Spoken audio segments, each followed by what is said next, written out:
Você sabe o que é clichê? Sabe como isso pode impactar a sua redação? Se você não sabe, segue no vídeo e vem comigo. Alô, guerreiros, professor Lego Fontes na área, é claro, sempre trazendo conteúdo relevante para que você possa produzir a melhor redação da sua vida. Guerreiros, eu posso falar categoricamente, não é com clichês que você vai cumprir essa missão, que é a missão desse canal, que é fazer da redação uma arma letal na busca pela aprovação. Na verdade, os clichês são expressões gastas, expressões muito utilizadas e que, de alguma maneira, traz uma padronização dos textos, uma padronização das redações. Claro que eu estou tratando aqui de maneira mais específica da dissertação argumentativa, que é o tipo textual mais cobrado nas mais diversas provas no Brasil, e aí há exemplo do Enem, diversos vestibulares, diversos concursos públicos, né? Eu não vou aqui tratar especificamente de dissertação expositiva, estudo de caso, questão dissertativa, na verdade, porque isso corresponde a um número muito pequeno de provas no Brasil e que é evidente que a gente tem que tratar de maneira mais genérica. Mas, guerreiros, olha só, o clichê, como eu disse, é uma expressão muito utilizada que padroniza. Então, as provas, de modo geral, elas têm cobrado dos candidatos originalidade, marca de autoria, individualidade de estilo. Portanto, a ideia de produzir um texto original perpassa por trazer um conteúdo que seja seu, que identifique sua marca enquanto autor, enquanto produtor daquele texto. E é claro, o clichê, por ser uma expressão muito gasta, já muito utilizada, ele tira essa individualidade, essa originalidade, essa coisa ímpar da sua produção. E é evidente que isso vai impactar negativamente no seu texto. Lembrando, o clichê não constitui um erro de fato, um erro de ordem gramatical, por exemplo. Não constitui um erro. Constitui apenas uma impressão negativa por parte do avaliador. É preciso que a gente contextualize, inclusive, qual é a condição de correção que vai existir na sua prova em regra. Em regra, o seu corretor vai corrigir muitas redações por dia, porque ele tem prazo para entrega, e é claro, o corretor do Enem, por exemplo, ele corrige em torno de 100 redações por dia, ou seja, é um número muito grande. Imagine quanto do mais do mesmo ele não vai encontrar lá na hora da correção. Portanto, seu texto tem que diferenciar, e você está perguntando, cara, até agora você não citou exemplos de clichês. São diversos. Hoje em dia, nos dias de hoje, atualmente, cada vez mais, muito se discute, são expressões que, principalmente para iniciar o texto, já vai causar uma má impressão em guerreiros. Não se enganem.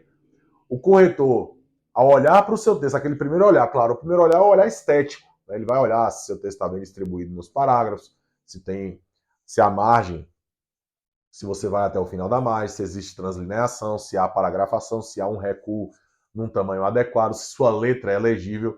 Esse é o primeiro olhar. O olhar posterior, o olhar seguinte, sem dúvida, é para o conteúdo e para a primeira linha do seu texto. Atualmente, nos dias de hoje, hoje em dia, quando ele vê isso, desde épocas remotas, cara, quando o corretor vê isso, evidentemente que já vai existir uma má impressão com relação ao conteúdo do seu texto. Evidentemente. Então ele vai ver, poxa, isso de novo, de novo, de novo, porque muitos textos começam dessa maneira, iniciam dessa maneira. Lembrando, expressões como essa para iniciar o texto não são erradas do ponto de vista gramatical, mas é claro que isso impacta negativamente. Agora, vamos citar aqui um exemplo. O tema da prova CFO-PMBA, Feminicídio no Brasil, suas causas, consequências e soluções. Imagine, por exemplo, que o produtor do texto comece dessa maneira. Desde épocas remotas que existe feminicídio no Brasil. Esse seria uma espécie de tópico frasal. Tá? Desde épocas remotas existe feminicídio no Brasil. Nesse sentido, pode-se apontar que os elementos causadores são cada vez mais presentes na sociedade. Agora imagine uma outra possibilidade. De acordo com a Constituição Federal, no artigo 5º, todos são iguais perante a lei. Contudo, os recorrentes casos de feminicídio no Brasil contrariam o referido artigo, trazendo, portanto, uma mazela social que necessita de soluções.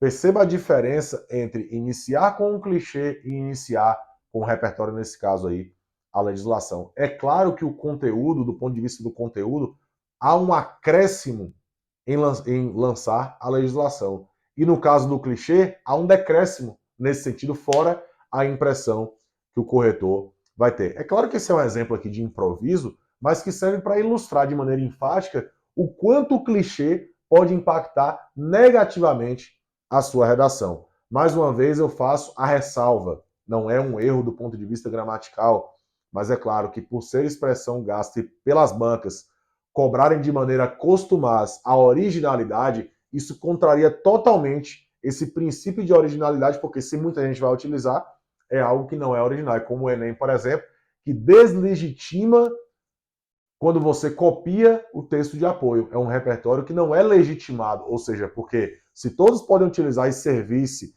daquele texto, aquilo não vai ser seu, não vai ser algo individual, algo original. Portanto, ele deslegitima aquele repertório. Então, o clichê não é que seja algo deslegitimado, mas é algo que eu não recomendo. Então, entenda esse texto como uma instrução, uma recomendação. Você vai abolir esses clichês do seu texto para que você possa agregar repertórios, é claro, agregar conteúdo e ter uma nota que seja compatível com a sua capacidade, com a sua preparação, que eu tenho certeza vai ser de alto nível. Se esse vídeo fez sentido para você, curta, compartilhe, se inscreva no canal, distribua esse conteúdo mundo afora, porque esse é serviço de utilidade pública. Eu sou o professor Lego Fontes e vamos sempre para cima deles.